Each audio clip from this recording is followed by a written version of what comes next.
Large, stay there.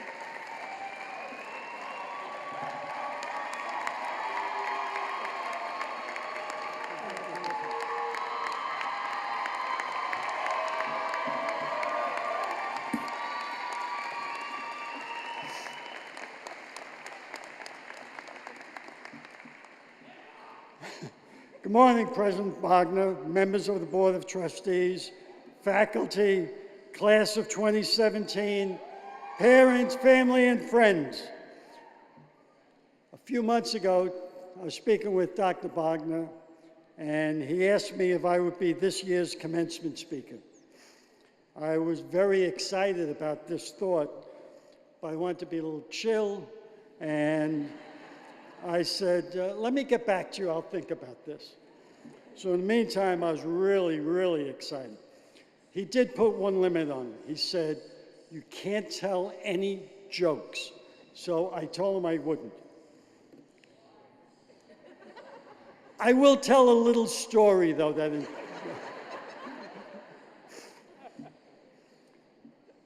I was really excited when he told me about this. So I went back to my office, I got my keys, I ran home.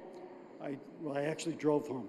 I drove home, and I ran into my house, and my wife was there, and I said to her, Macy, I'm so excited. I got to tell you, I'm going to be the commencement speaker this year. And she said, whoa, slow down. So I said, okay, I'm going to be the commencement speaker this year. And this is how that conversation went. Me, Drew, asked me to be this year's commencement speaker. This is a very big honor.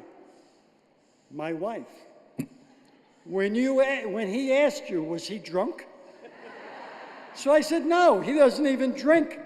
So my wife said, then what the hell was he thinking when he asked you? I don't know what he was thinking. And just then I said, I'm going to go back to work. So I was walking out of my house to come back, and one of my sons walked in the house, and he said, my wife said to him, your father's going to be this year's commencement speaker. And without missing a beat, he said, oh, I guess they couldn't get anybody else, so they got you. That's how I got here. This was a reality check for me. So I want to start by thanking all of you for allowing me to share in this very special day. I'm very humbled.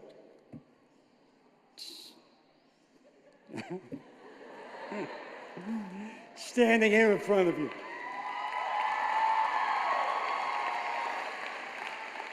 Every year there are hundreds of commencement speakers, and all of the speakers want to be hopeful, some want to be inspiring, but truth be told, 5 years after you graduate, they don't remember who the heck the commencement speaker was.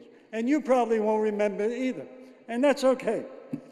As a general rule, the speaker is somebody who is old, like me, speaking to somebody who is young, like you, giving you advice about the real world.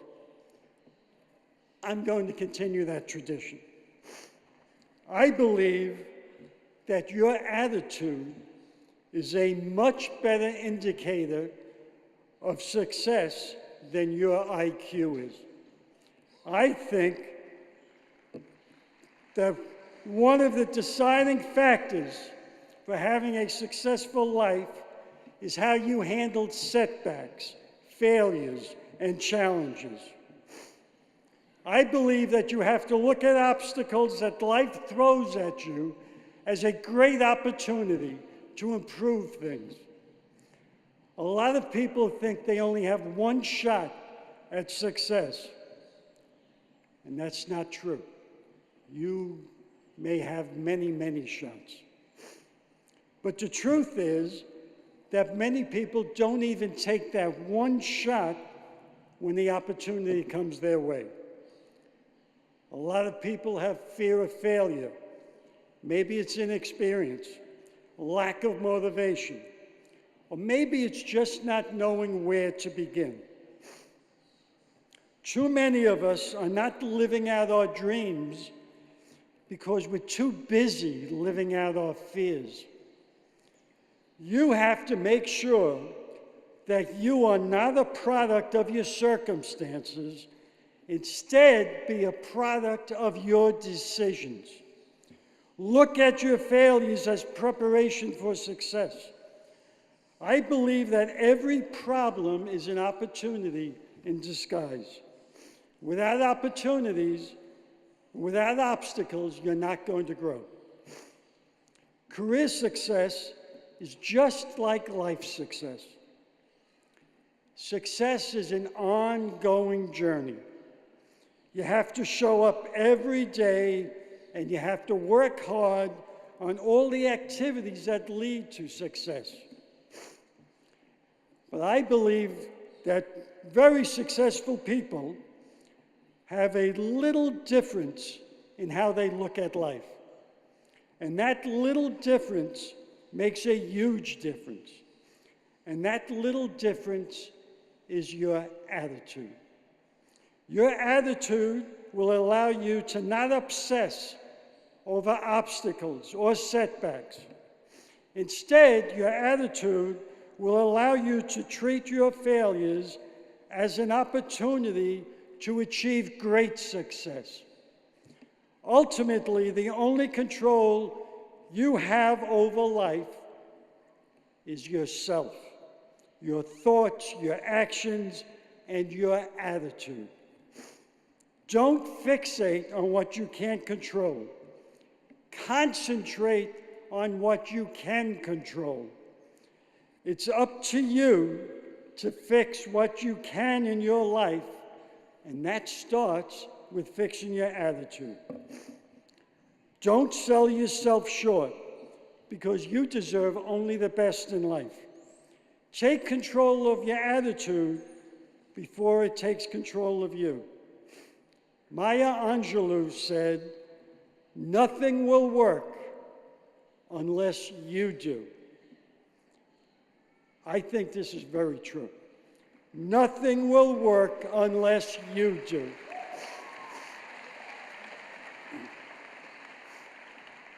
I also believe that the purpose of life is to be useful, to be responsible, to be compassionate and understanding. It is above all to matter, to say, I made a difference. That's when you know you've lived. You have to stand for something. The world that we live in, your circumstances, your situation, they don't define who you are. Your actions, what you choose to do with your life, is what defines you. I believe that love is important in life. Do your family, do your friends know that you love them? Could you guys do me a favor? Could you all stand up? Everybody down here?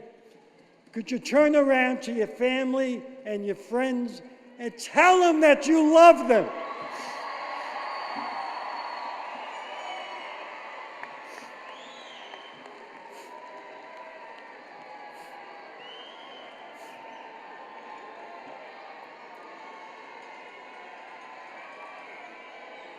Okay, don't get carried away. Come on back.